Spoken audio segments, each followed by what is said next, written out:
Hello, Raven fans, Oriole fans.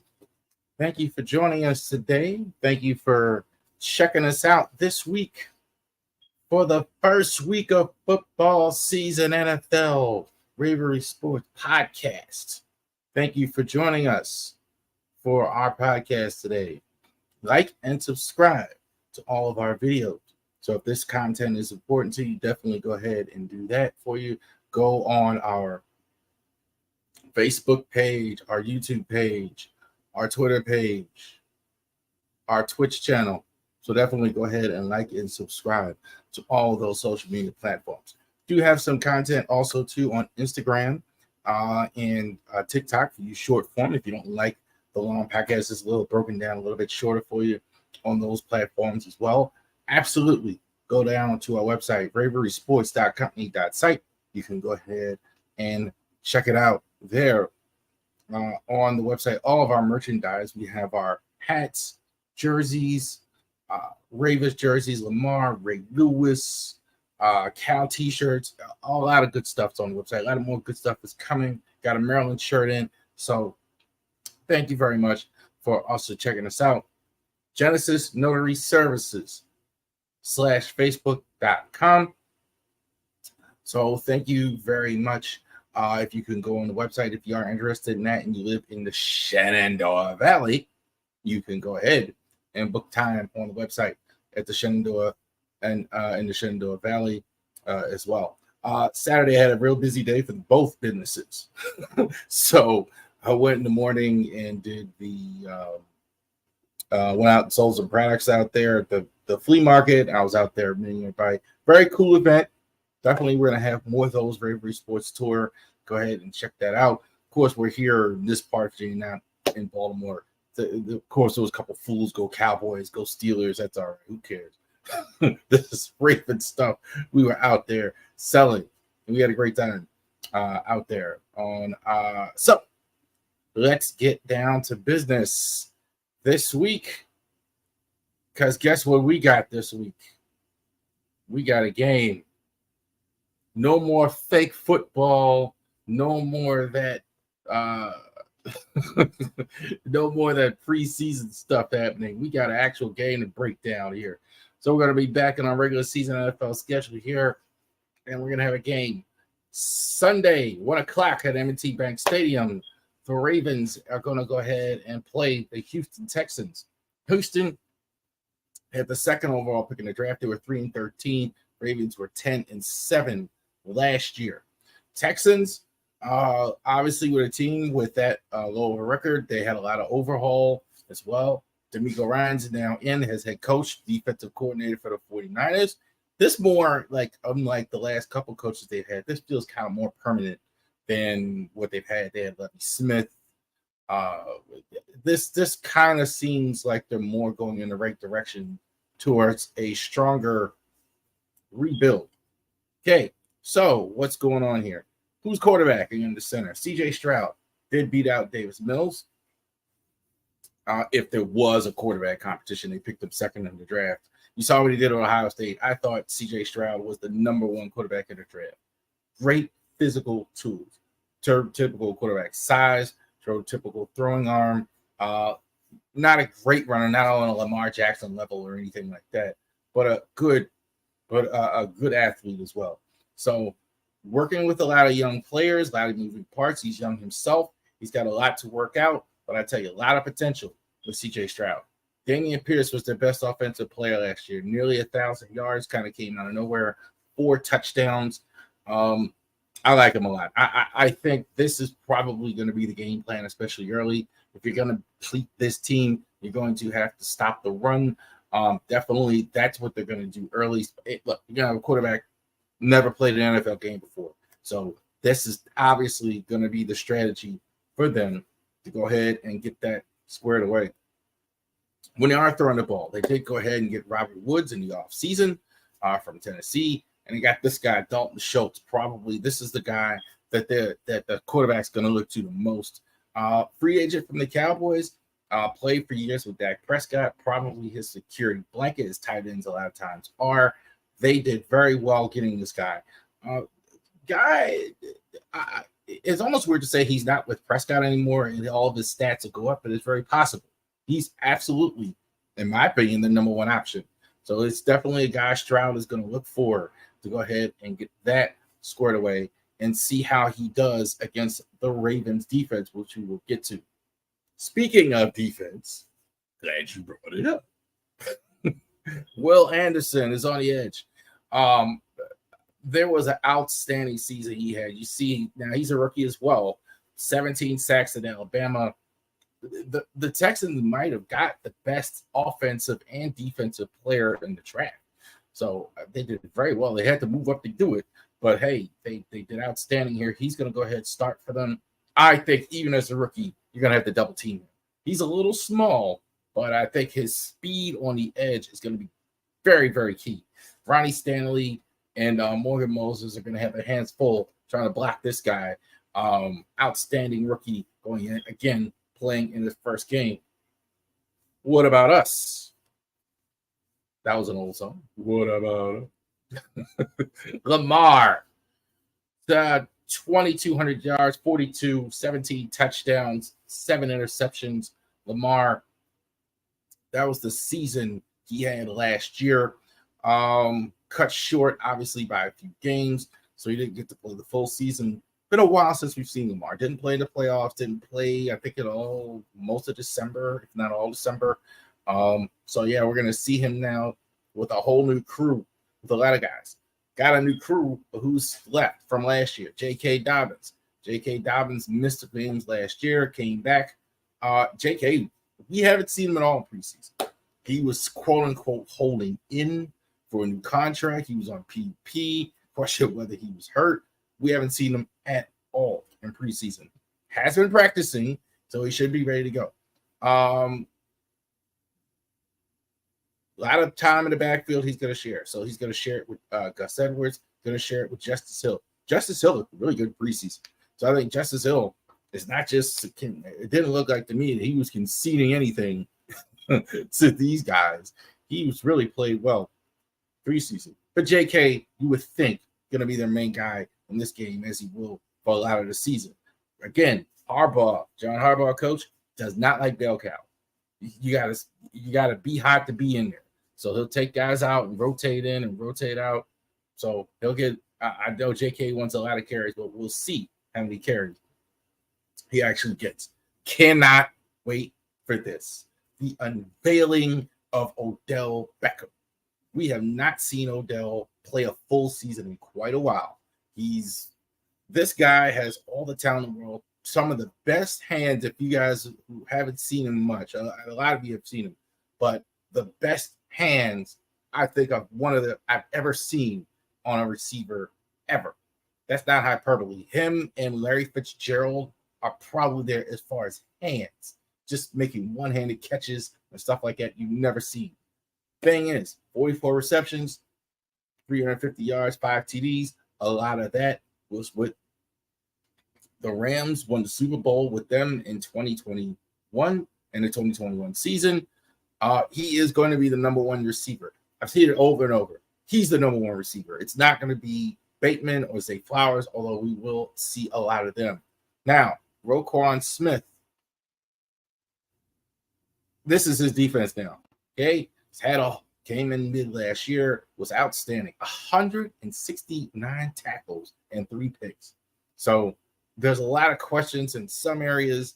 The outside linebackers, there's a question. You got Humphrey, Hurd, et cetera, guys working in. Hamilton moving into a new spot. This is your defense. So he's the leader. He's going to be the guy. He's going to be he's your all-pro guy that's going to go ahead and take it. The defense looked completely different with Roquan in there at the end of last year. Since the end of last year. So that makes all the difference having a Roquan Smith. Ravens. We're going to call this X Factor this year. What are the things we're looking for that's X Factor on defense that we don't know? What are we watching for? What's the X Factor? David Ojabo on defense. David, that's an X. Everybody online, I see a lot of people in media, social media, traditional media, defending David Ajabo, saying, well, it was just preseason. Well, we were just doing vanilla stuff and practice. Him and Oweh are killing it, blah, blah, blah. They are going to need to have David Ajabo productive. Hey, look, you let Justin Houston go. He's going to be starting in Carolina. You didn't sign JPP. You didn't sign Clowney until the end of camp. So I would think they've seen something in David Ajabo and Adafe Oweh especially. But Ajabo especially, because we haven't seen anything from him. Really, not really. I mean, this is really his first going to be extended game action here in this game. So David Ajabo on defense. Offense, a lot of ways to go. The entire offense. Because we have, again, X. Haven't seen it at all. There was no Lamar in the preseason, no JK in the preseason, Harley and Gus in the preseason, no Odell. Zay Flowers played a little bit. I don't think Bateman played at all. I'm not sure Aguilar played either. I'm not sure any of them played. Mark Andrews sparingly played. Mark Andrews is back like that. John Simpson, now you're filling in at left guard. X, especially the skill guys. So they've been working together. They've been practicing together on the field. We honestly don't know what we got. So it should be, with all the talent there, much improved compared to what's there before. The Ravens. So going against a Houston team that is young, obviously, hasn't been in this situation much here. And what's the score going to look like?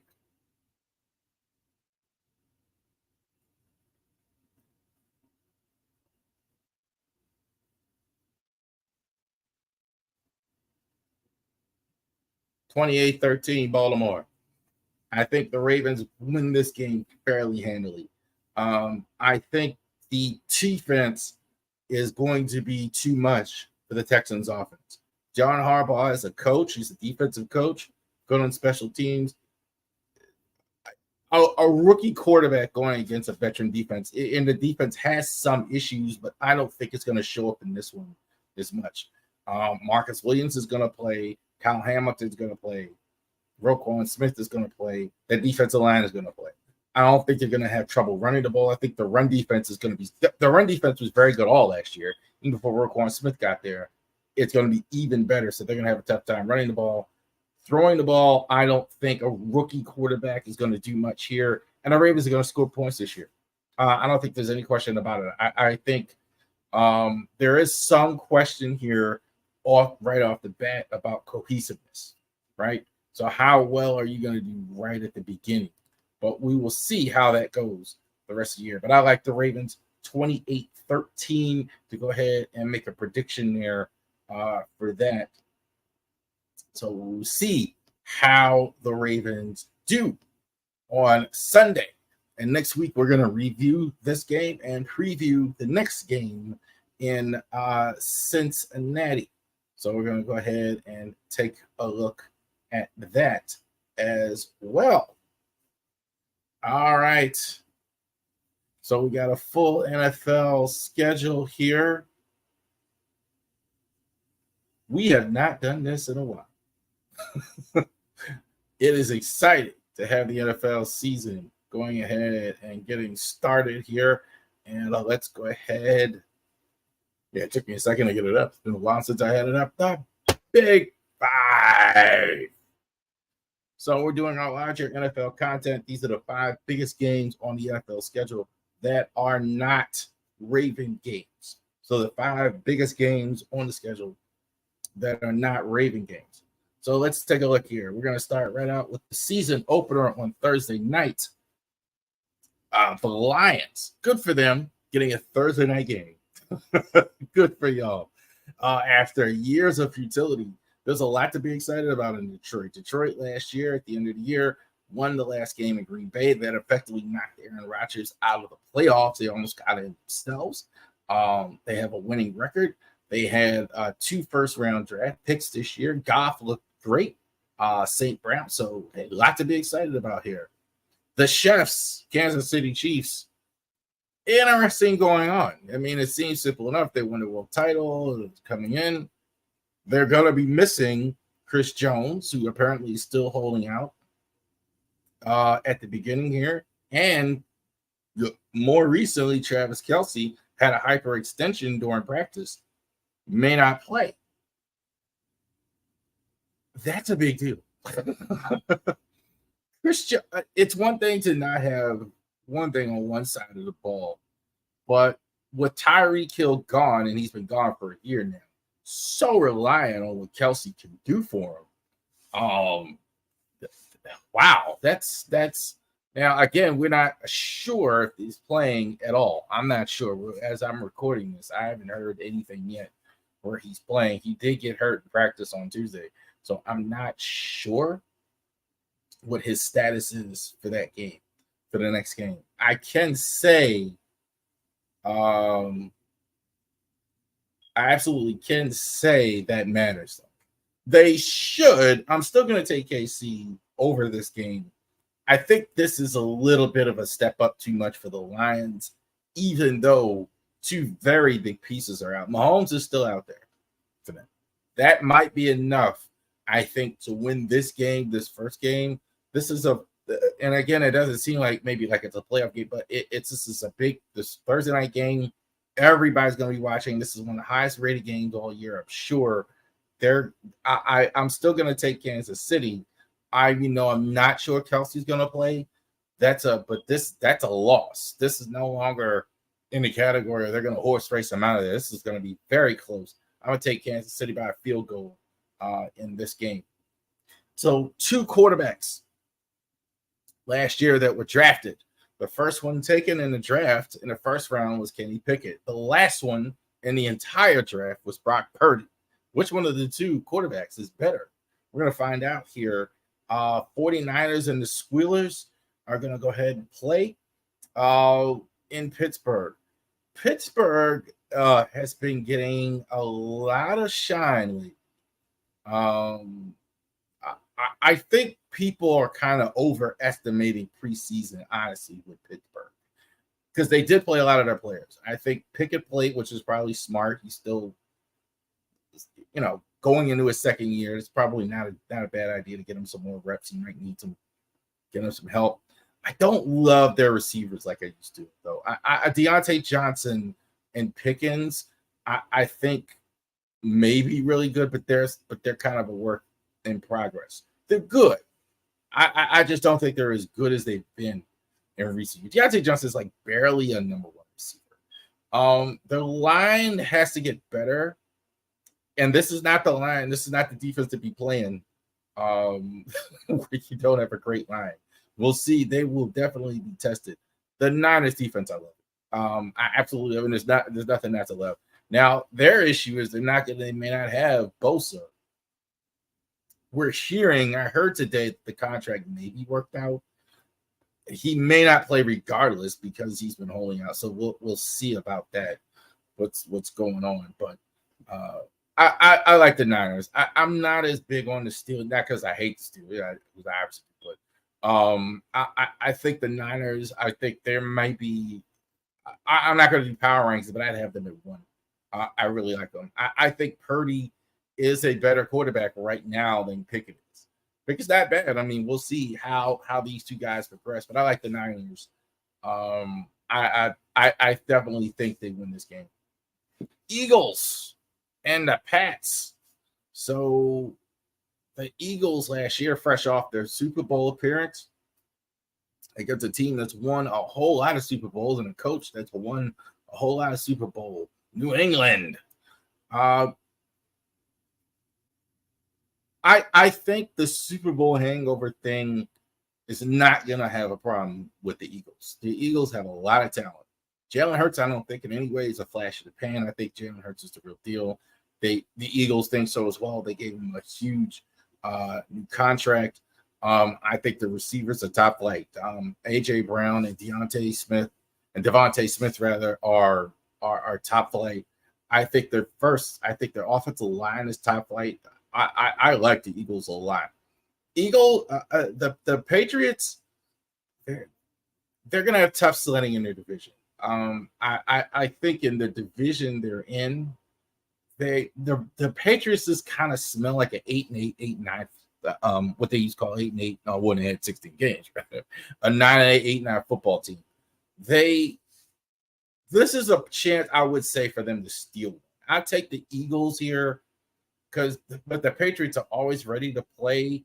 I think that's kind of makes this one early. I think also to the Patriots early in the season, they're very old school, so they play a lot of their players in preseason, so they're more ready to go in the beginning, I think, than the Eagles might be, but I still don't think that'd be enough. I like the Eagles here by about a touchdown here over New England. Seems like we get this one a lot on opening Sunday. Somebody wants to watch the Giants or they think people want to watch the Giants and the Cowboys the first week. I think 7 or 8. I remember, like, Giants Cowboys get the first first Sunday night game. The Giants, I think last year, I thought were a bit of a mirage. I think they made the playoffs.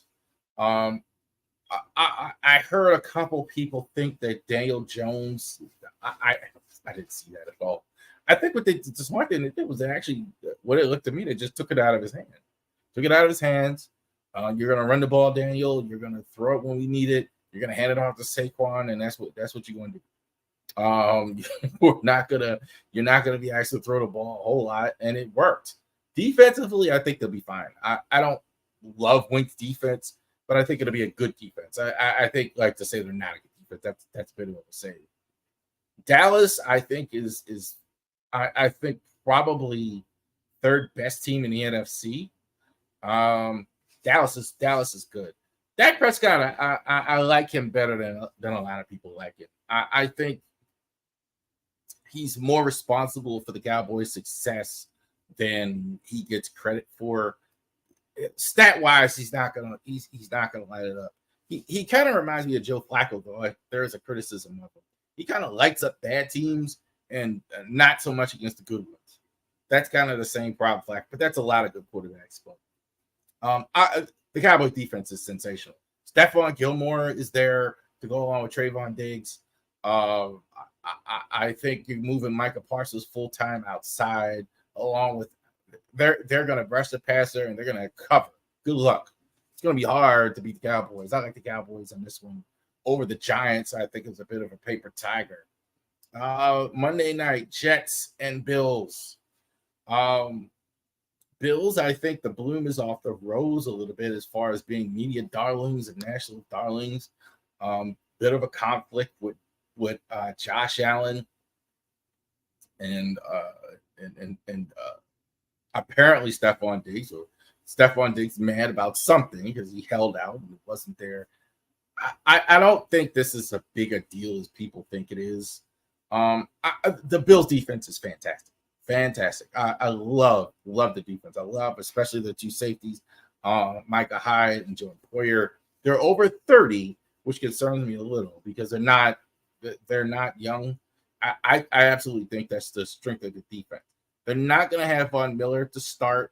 That's a bit of a concern. And Matt Milano, I think, is there. I love him as a linebacker.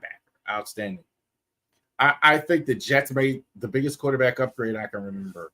I don't care if Aaron Rodgers, how old he is. This is a massive compared to what they have. The Jets were god awful. Zach Wilson and Mike. I mean, you're doing Jeffrey Jackson with Mike White, who is gonna be a career backup. God bless him. To get a Hall of Fame quarterback, even if he is at the tail end, can do a lot.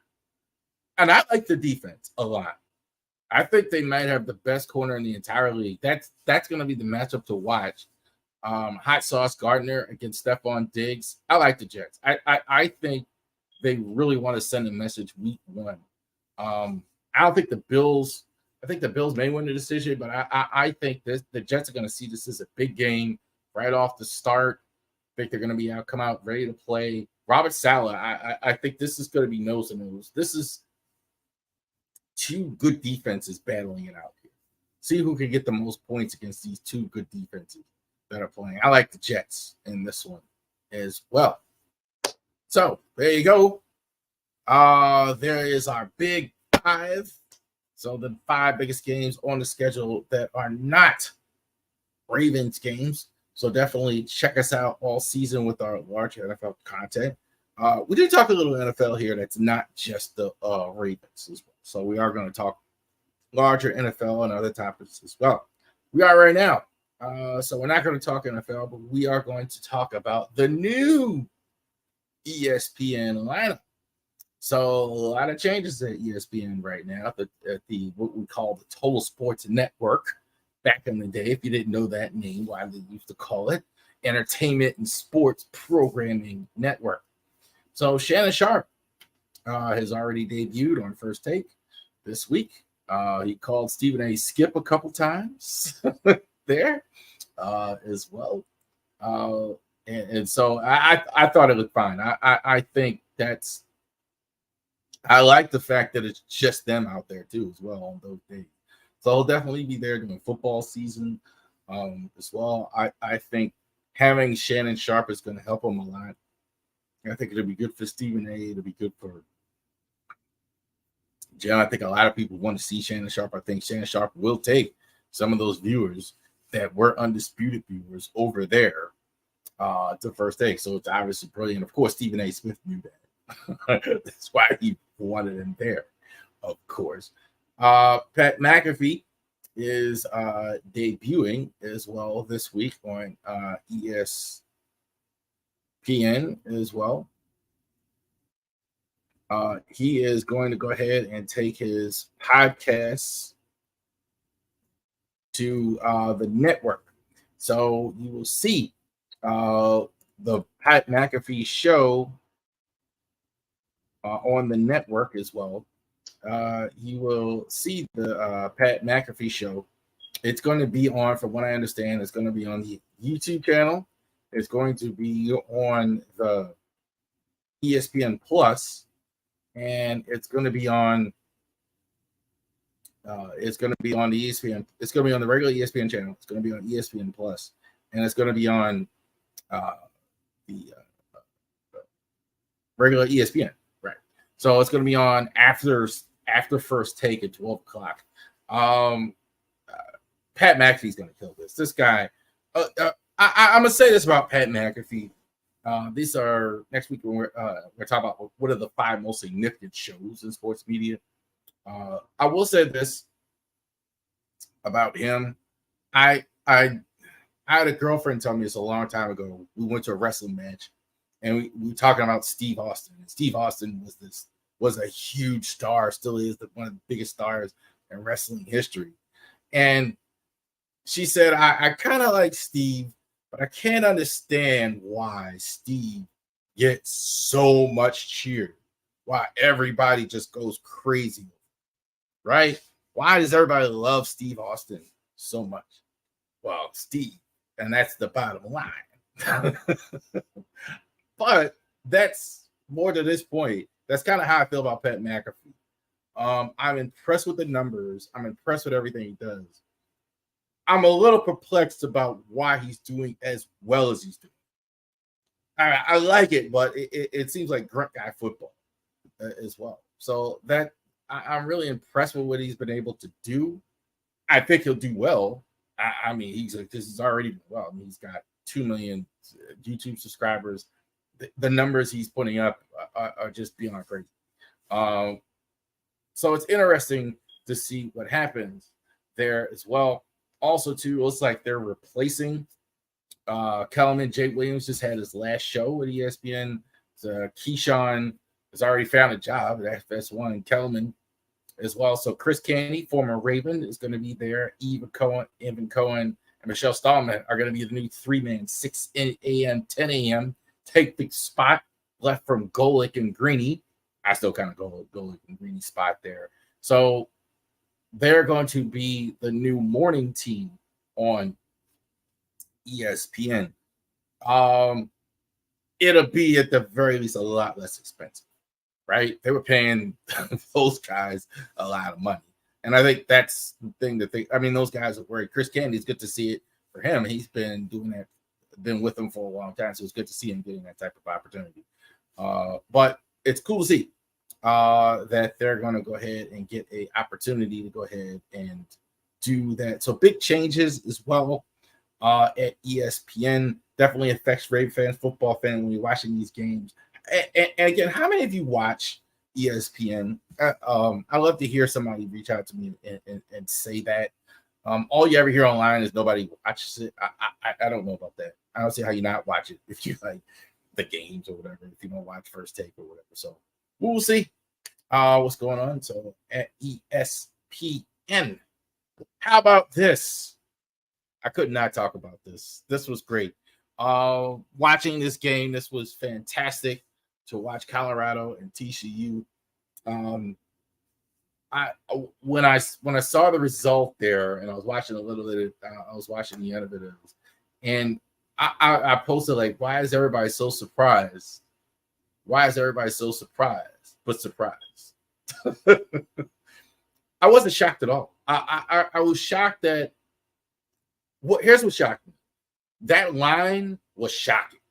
There were 20-point underdogs in that game. That was crazy. How in the world were they 20-point underdogs against TCU? Here's what gets on me, and I kind of make this comment about baseball and national media. They don't watch baseball to be like they didn't watch Jackson State last year. If you did, you would know how good they were. Jackson State's margin of victory was at least, I think it was something, and I don't have the exact number, but it's like 25 points or 20. I mean, they were winning games. They weren't even close. I think only 4 of the games they had were close. They were just destroying teams last year. A lot of those guys are Jackson State guys, and a lot of these guys Deion Sanders has been working with for a long time. So this wasn't a team where they've been. I mean, a lot of them transferred in, but this wasn't. This wasn't a team, okay, where they've never played together. His son was there. His other son was there. Travis Hunter was playing both sides. I think they're not going to win a national. Their schedule is way too tough. I think that's the problem they're having. They're playing at Nebraska, who has a new coach as well. They have to play USC. They have to play Oregon. There's no easy games on this schedule. And their defense obviously needs a lot of work. Travis Hunter has played both sides. So, but all this getting blown out, you can see they can play with anybody. And I think it's fantastic for college football. This is what you're going to see with a lot of coaches now, with the transfer portal and everything that's going on. They're not going to get time to waste. Like, they're going to, if they have bad players, bad team, they're going to send a lot of these guys out. And they're going to come in and invite these players and transfer portal and NIL money and all that. That's what they're going to do. So that was very cool. Paul Feinbaum said Deion owns college football. Slow your roll a little bit. I won't go that far. One regular season to win, but that was phenomenal. Watching that, and I can't wait to see the game against. I have a meeting. I have a meeting Saturday morning. I can't wait for 12 o'clock to get there so I can watch Colorado, Nebraska. I'm more excited about this than I am any team except Maryland all year long. Also, other great games. LSU getting basically manhandled by Florida State. North Carolina over South Carolina. Drake May looked fantastic. I mean, this guy's a first round pick, easy as well. Clemson, yeah, they are, especially with the way North Carolina and Florida State looked. Finally, looks like some wobble in their dominance there in the ACC since Dabo Senior's been there. So a lot of work to do there. So more college games this week as well. Let's talk about the one Terps game we had last week. So Terps were successful 1-0 against the Towson Tigers. Get that up on screen there. So Maryland goes ahead and they were successful against Towson. It's 1-0 against 0-1.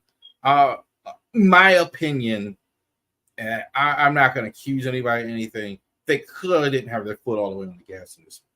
That's just how, and not that they needed. I mean, they won 38-6, but this looked like they definitely didn't look in fifth gear. And I don't mean it. I don't mean it to be insulting. They didn't need the fifth gear, but they definitely, this one could have been worse than it was. That's why I think this is close. Not close as it. This is actually closer than it actually could have been, in my opinion. 22 for 33. Tallulah Tagovailoa, 260 yards passing, 3 TDs. I think he was great considering. I mean, there wasn't much resistance from the Towson. Receivers were pretty much wide open. He was pretty to get what he wants. I thought he was fine. They kind of pulled him out. I don't even think he played all the third quarter, if I'm not mistaken. Roman Hemby was good, 12 carries, 58 yards, 1 TD in this one. I thought, again, could have did more. I mean, he carried the ball 12 times. They didn't need it. I think he had some big runs in there. Clearly, they couldn't stop it. Corey Dyches, I thought this was the guy, the most effective offensive player. He was targeted a lot. He had for 108. Absolutely no answers for him. Towson had that in the slot that scored a lot of points there. I think this is Maryland's best defensive player. He had the most tackles. He had 5 tackles. Bo Braid was very good against them. They really couldn't throw the ball well, is all. I think the secondary is decent enough. I think pass rush, it again, kind of hard to tell in this game, but I think the pass rush wasn't bad at all in this one. Nathan Kent actually got the start. We weren't sure. He actually got the start, 16 for 31, 128 in this one as well.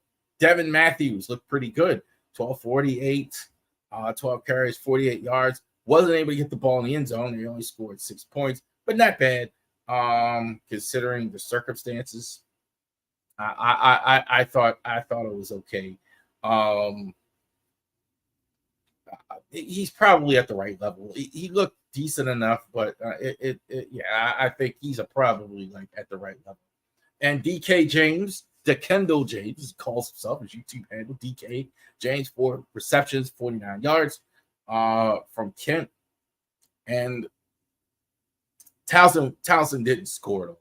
Towson didn't score at all.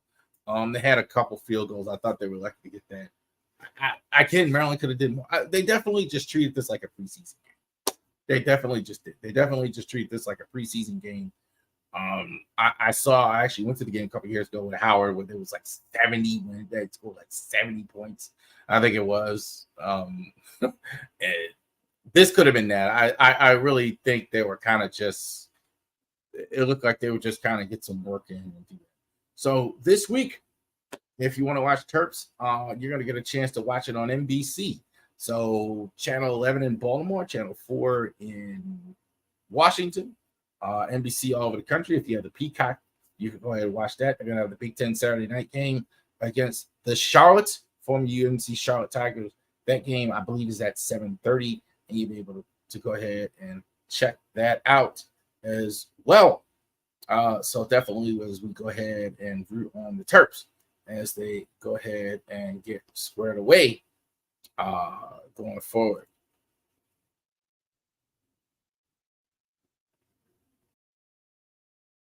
So we're going to go ahead and take a look at that as well. So let's talk a little Orioles baseball here and get that squared away. So we're going to do our Orioles report. We're going to do a little report before the report. I'm going to go ahead and put this out here. Jackson Holiday was promoted to AAA Norfolk. So this is the 4th level for the 19-year-old in 1 year. He's been at 4 different levels now. So he is no longer the Tides have a few weeks left here, less than a month. And he's going to play at AAA the rest of the year.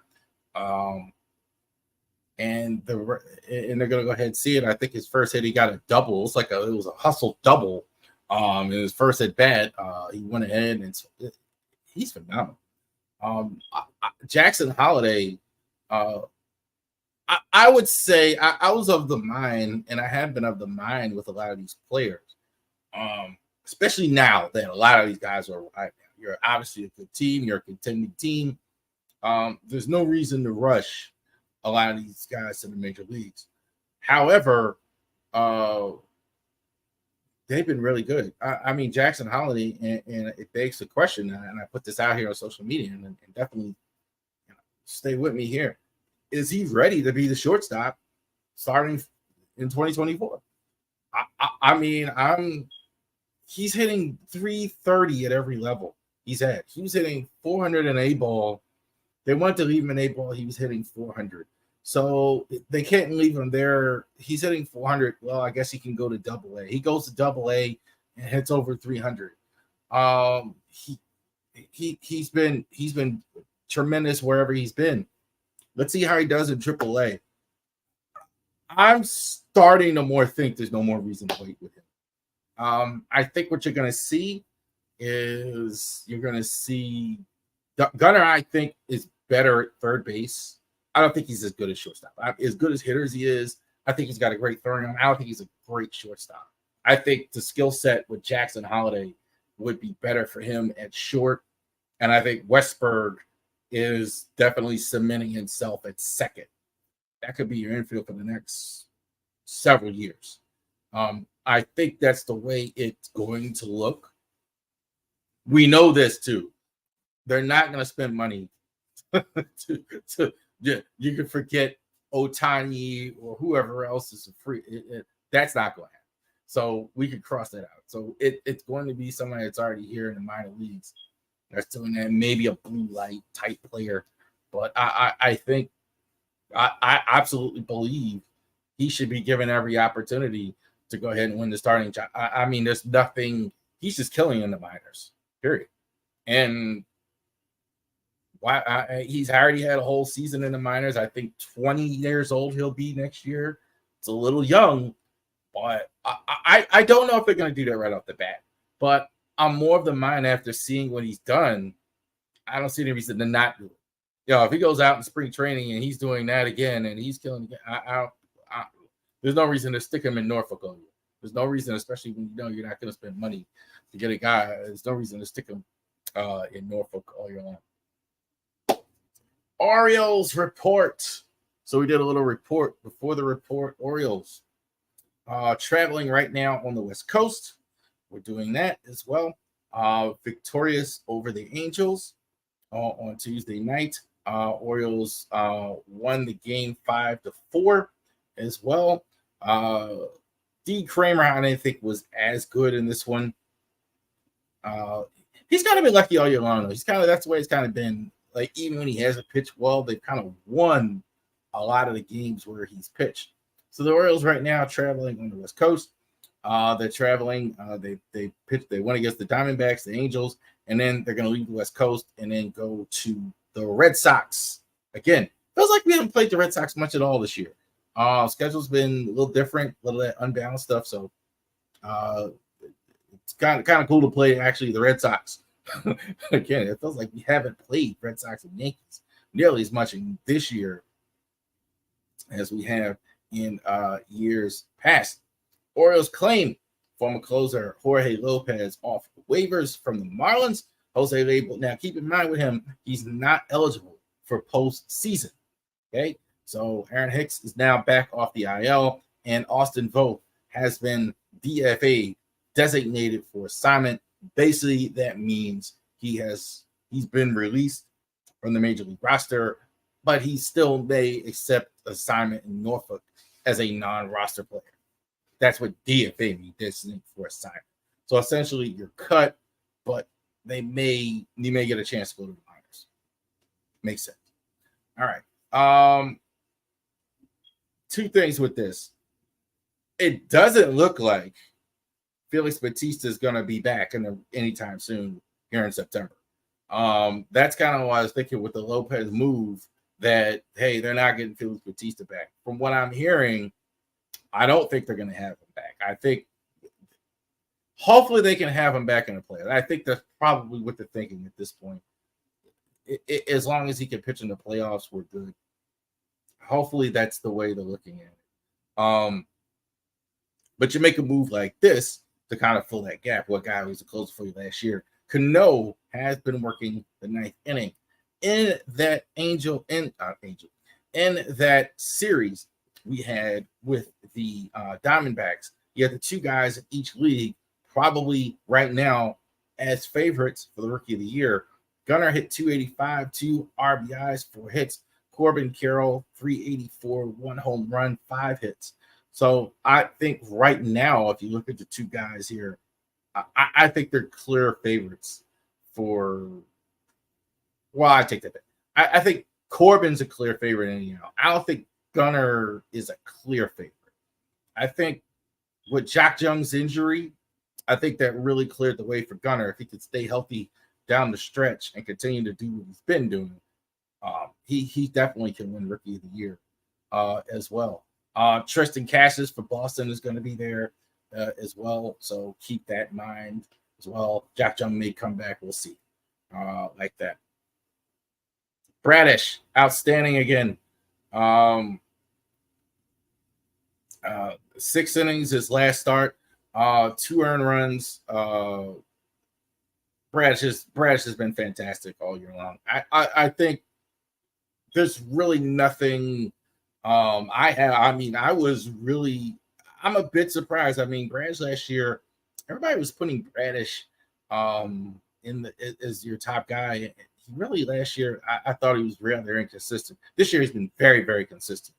For the most part, he's been good just about every start. The only knock on him I still have is his starts are kind of short.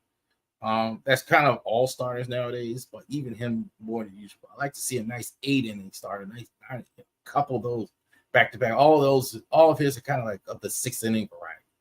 You know, I don't love that all the time, but I think Bradish has been outstanding. There is, in a lot of people's mind, he's the number 1 starter if you start the playoff game. So we will see about that. And John Means is starting in AAA Norfolk. I definitely think we're going to get him back. I think they're going to have a 6-man rotation. Brandon Hyde, I read a comment that Brandon Hyde said they're not going to do a 6-man rotation. I don't believe that for 1 second. I don't believe it at all. John Means is going to start. I think, now I don't know about playoff starts, but definitely he's going to get starts down the stretch. I definitely don't think they're going to use that rotation here to go ahead and do that. Means, I think, has been very good all season long. He hasn't been very good, obviously. He's been very good in his rehab assignment, and he's worked hard to get back. So he's getting it here at the end. I really feel good for him, especially because him and a guy like Jorge Lopez as well are here when the team now is a really good team. Means, I remember when they first started the rebuild, I said, man, they only have major league players. There's only 3 guys that even belong starting on the major league roster. Trey Mancini, Jonathan VR, and John Means were the only 3 I thought that would start on any other team. So to have him here to the point, then now that they are going to win go to the playoffs at least, and for sure you're going to the playoffs. It looks very likely that you're going to have the number 1 seed. It's very cool to have him here in that situation as well. So John Means getting back and getting squared away for the Orioles as well. All right. So happy football season for all of you. We are started. We were talking college game. We were breaking down game. We were doing predictions. We're going ahead and doing that for you. So thank you very much for joining us here this week on the Ravery Sports Podcast. Definitely, again, if you like our content, check us out on all of our social media platforms. We are on YouTube. We have shorts on YouTube. We are on Facebook page. We comment, post on page regularly. Also on Twitter page, we comment, post. Our podcast is on there as well. On our Twitch channel, So go ahead, and we have our podcast on there as well. We have a couple old podcasts on there as well. At some point on Twitch channel, we will get some gaming stuff up there. I wanted to have it done by the beginning of the season. Doesn't look like it's going to be done by the beginning of the season, but we will get to that as well. And definitely enjoy all the podcasts that are on there on the Twitch channel as well. All right, thank you very much for watching the Ravery Sports Podcast, the Baltimore Sports Podcast for fans like me. Go ahead and enjoy all the games. Have a great day. We will see you after the Ravens game for a react video. Have a great day.